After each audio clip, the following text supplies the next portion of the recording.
For starters, I have two related questions. The first is, at what point in your life, or more specifically in your professional life as a lawyer, did you entertain the thought of becoming a Supreme Court Justice? And the other question is, just how passionate are you in becoming one? All right. I think that what attracted me to being to the position of a justice of the Supreme Court was when I started to work as a member of the Academic Council of the Philippine Judicial Academy. There we began to interact with the justices of the Supreme Court, also justices of the Court of Appeals, and you could see that within the Supreme Court and the Court of Appeals, some of the best legal minds, some of the best Filipino patriots that you can see, and working with other judges, trial judges, you also see some of the great heroes that are there, where they dispense justice, in spite of the fact that they work under conditions of privations. And yet, every day, in spite of the temptation, they try to dispense justice. These are people who, I would say, carry the face of the Republic towards being able to, they could have had options. Some of them have graduated from some of the best law schools, but they continue to be there because they believe in justice. That was the time when I said, it's really not a bad job. It's a job where after doing it well, you would say at the end of your life, I have made it, life has been meaningful. That's when I began to see the attraction for the judiciary, Your Honor. Thank you. What is your vision of the Supreme Court, should you become the Chief Justice? Well, my vision of the Supreme Court is what I read earlier, that it becomes more than just a trier of facts, more than just a constitutional court, of which it should be. That's the most important thing. It fulfills that job. But it becomes truly one of the three main pillars of our republic in being able to usher in the good life for our people, that it becomes a critical and yet interdependent member of the triumvirate. In other words, it is not at the forefront of trying to promote economic development here, because that's probably the main job of the executive and the judiciary and the legislative, but it does guard the precepts that are there in the Constitution to ensure that as we struggle towards development in this country, changing the lives of our people, that the programs do follow the economic policies laid out in the Constitution. I believe this is important because we have many complex problems here brought about by lack of good education, by poverty. And we know that many of these would be unlocked if we begin to have economic development in this country. How can people ask for democracy if they are starving? These are the finer things that only the middle class and perhaps even the well-off can take advantage of. So being able to move many of the members of our society towards a better economic family existence would usher in and solve many of the problems that we have in this country. And the Supreme Court could be at the cutting edge of that, Your Honor. What would be the immediate problems that you expect to encounter once you assume office, and how will you deal with them? The immediate problems I see is that first there's an issue of whether what interest I represent. Do I interest coming from outside, as they say? Do I represent the interests truly of the Supreme Court? And the next item is that how far will I go? I think that sometimes I think that my reputation has preceded me in that I mean what I say and I do what I say. That's also the same principle that we have adopted in the Governance Commission. We will not ask of the boards of directors of GOCCs what the Commission itself cannot do.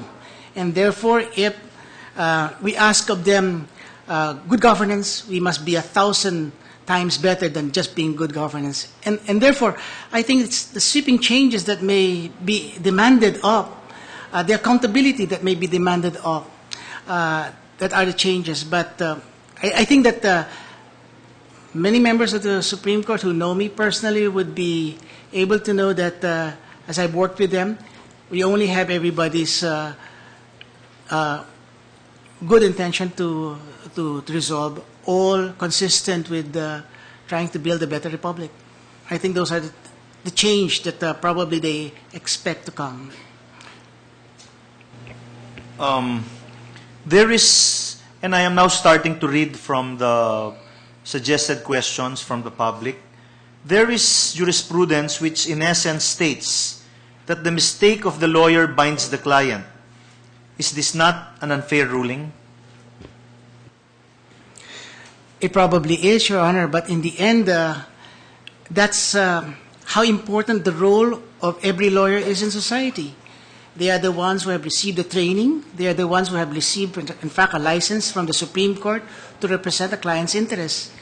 And therefore, the clients must be able to choose their lawyers very carefully, because in the end, the mistakes of the lawyer become their own.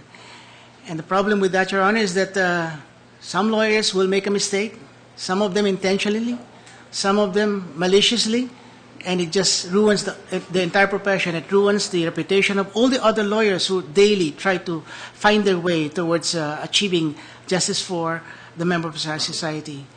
And that particular point, therefore, emphasizes the strong role that lawyers play in our society. And we see that, Your Honor. You may not, when one becomes a lawyer in the family, he need not be the eldest, and the whole clan turns to him for advice, even the kuya. And the same thing in our society. The lawyer tends to be derided, but people in need always feel that the best defenders of their cause would be a lawyer because he has the training. Therefore, the upliftment of the profession is such an important aspect of development, Your Honor. Thank you. I will now read the last two questions that I intend to ask as inputted. The Supreme Court Justice is expected to handle all sorts of cases. Is not your specialized expertise in commercial law mean that you have limited knowledge of the law? No, Your Honor. In the end, I think it is important for professionals to choose an area that will animate them, that will impassion them, that will enchant them so that they become the best and the brightest. But in doing that, as they say, the law is always interrelated. In fact, many of the principles in commercial law have to do with contract law. They have to do with constitutional law. And in my search of being an expert in commercial law and corporate law, I have always had to deal with the policies consideration behind them, market forces, and more importantly, the writings do indicate that I have to consider the constitutional basis by which certain commercial law principles are there. So it has not been, and I've also been engaged in litigation all my career. In the latter part, it has been corporate litigation. So it is not true that by being one of the, by trying to become one of the leading minds in commercial law, one is completely oblivious of the other areas of discipline. It is not so. Because if it were so, then you really are not a great mind in that field, so to speak, Your Honor. For my final phone-in or tweeted-in question, what is your position on fraternities? What advice will you give law students with regards law school fraternities? All right. One of the problems I've had when I became dean of the Ateneo Law School was, in fact, fraternities. I belonged to one, and I knew that one of the greatest challenges and the measure of how I'd been a good dean is whether I could live beyond fraternities and association. So one of the things that we made sure was that to get out the message that if you're a fraternity abroad, then it does not give you an advantage. In fact, it gives you more disadvantage because you swear that excellence is your aim. Then you have to prove that you have to be better than the next one. But more importantly, we made sure that the rules on discipline were enforced fairly, to make sure that justice is meted out very quickly, and to make sure that they are always met by people who are undoubted caliber. So, and the most important thing, Your Honor, is that we realize that fraternities in almost all law institutions are there to stay. whether it be the UP College of Law or the university law schools, because it seems to be a natural gravitation of men and sororities for women to belong, to want to belong. And therefore, instead of trying to outlaw them, well, the best thing to do is live with them, but live with them in a way that you give the students fair competition. So, with the now dean of the law school, Cedric Candelario, who was then the associate dean for academic affairs, we made sure that life in the law school would have many options other than just joining a fraternity. That life in the law school, the survival and the ability to thrive is just beyond fraternity, being made a fraternity. In fact, we made sure that with the items that made you great lawyers, like mooting activities, like being part of the church group, by many other activities, the law journal, we made sure that they would see that in fact, by being a fraternity, you miss out on the good things that would make you a wonderful person, a better person, and a better lawyer like that. The ability to be able to give them better choices.